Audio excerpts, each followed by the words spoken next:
बिहार में प्रचार थमने और वोट पड़ने के बीच का अब ये जो समय है वो है माइंड गेम का, और इस माइंड गेम की शुरुआत भी हो चुकी है। कांग्रेस एनडीए पर वोट चोरी का आरोप तो पहले से ही लगा रही थी, अब उसने फाइल चोरी का आरोप भी मढ़ा है। इस पर बीजेपी ने भी कहा है कि वोटर बड़ा समझदार है और वो नाटकबाजी को पहचानता है।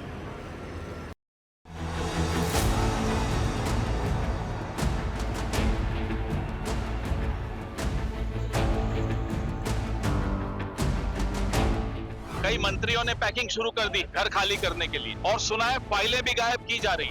मोदी जी, अमित शाह जी और ज्ञानेश जी जॉइंटली पार्टनरशिप बना के करते हैं। मैं राहुल जी आपसे कहना चाहता हूं, वोट चोरी हो गई, लिखकर आप चुनाव आयोग को दो। चुनाव आयोग पर आपका विश्वास नहीं है तो आप इस देश की सबसे बड़ी अदालत में, सुप्रीम कोर्ट में भी आप जा सकते हैं। दूसरे दौर के मतदान से ठीक पहले कांग्रेस ने एक और सनसनीखेज दावा किया है। वोट चोरी के शोर के बीच अब कांग्रेस ने फाइल चोरी का आरोप बिहार सरकार के मंत्रियों पर लगाया है।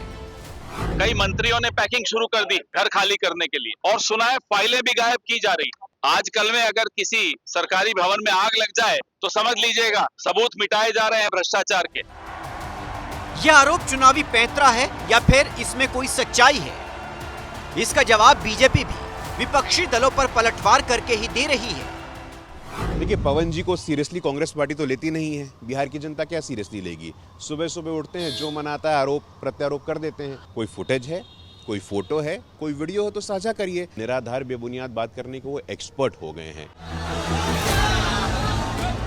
इतना तय है कि चुनाव क्लाइमैक्स तक पहुंच चुका है और जुबानी जंग चरम पर पहुंच गई है। बिहार चुनाव के पहले चरण में 65% यानी बम्पर वोटिंग हुई। महागठबंधन और एनडीए दोनों ही पक्ष जनता की बढ़ती भागीदारी पर बेहद उत्साहित हैं और अपनी अपनी डब्बी और अपना अपना राग अलाप रही हैं। चुनाव का अंतिम दौर पूरी तरह से माइंड गेम में बदल गया है।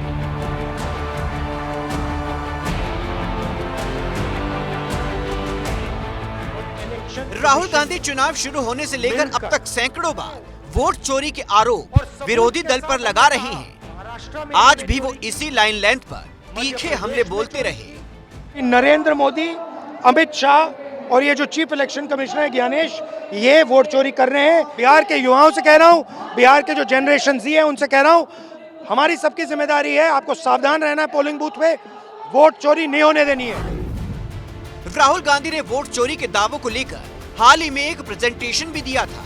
तब पहले दौर की वोटिंग को महज एक दिन ही शेष बचा था।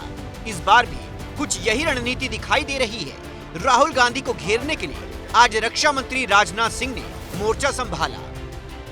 मैं राहुल जी आपसे कहना चाहता हूं, वोट चोरी हो गई, लिखकर आप चुनाव आयोग को दो। चुनाव आयोग पर आपका विश्वास नहीं है तो आप इस देश की सबसे बड़ी अदालत में, सुप्रीम कोर्ट में भी आप जा सकते हो। आप जाओ।